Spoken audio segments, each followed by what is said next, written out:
प्रयत्नांचा पाया, सन्मानाची कमाई. खेमराज सुंद्रियाल, पद्मश्री 2026. हजारो लोकांसाठी आशेचे आणि उपजीविकेचे मार्गदर्शक आहेत खेमराज सुंद्रियाल, ज्यांना सगळे प्रेमाने गुरुजी म्हणतात.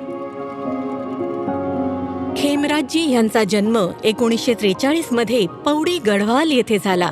आर्थिक अडचणींमुळे लहानपणी त्यांना अनेक संकटांचा सामना करावा लागला. मी जेव्हा शिकत होतो तेव्हा मला संत कबीरांबद्दल समजलं. त्यांचं मोठं नाव आहे आणि आम्ही त्यांची अनेक पुस्तकं वाचतो. तेव्हा मी तर त्यांच्यासारखंच काम शिकेन. मी निश्चय केला की मी विणकरच बनेन. हँडलूम टेक्नॉलॉजीमध्ये डिप्लोमा केल्यानंतर खेमराज सुंद्रियाल यांना कामाच्या शोधात असताना हे लक्षात आलं की रोजगारासाठी त्यांना दिल्लीला जावंच लागेल. पण खेमराजजींकडे पौडीहून दिल्लीला जाण्या इतके सुद्धा पैसे नव्हते.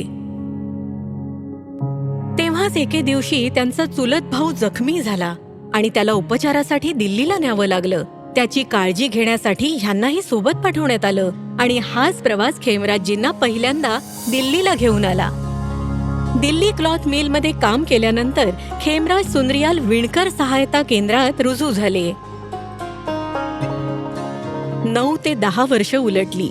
काशी येथील विणकर केंद्रात खेमराज यांची भेट टेक्स्टाईल आर्टिस्ट SV निकम यांच्याशी झाली.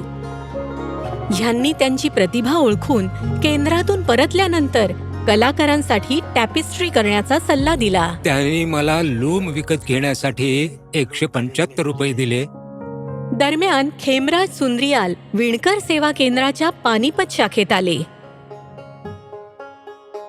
आणि लवकरच देशातील अनेक नामवंत कलाकारांसाठी टॅपिस्ट्री विणू लागले. ज्या मुलाकडे पौडीहून दिल्लीला येण्यासाठी पैसे नव्हते त्याला त्याचं काम परदेशात घेऊन गेलं.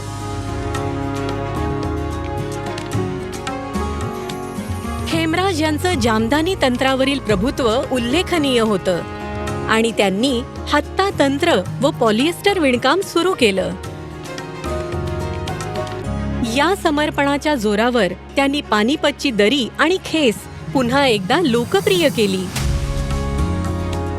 रिटायर झाल्यानंतर खेमराज यांनी विष्णू हँडलूम कोऑपरेटिव्ह सोसायटी सुरू केली, जिथे त्यांनी आस्थागायत 10,000हून अधिक तरुणांना प्रशिक्षण दिलं आहे. भारतातील अनेक नामांकित संस्थांमधील विद्यार्थी देखील खेमराज यांच्याकडून विणकामाची कला शिकायला येतात.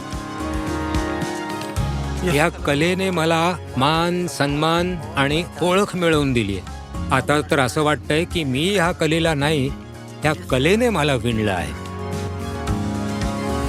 श्री खेमराज सुंद्रियाल, पद्मश्री 2026. कोटी कोटी नमस्कार.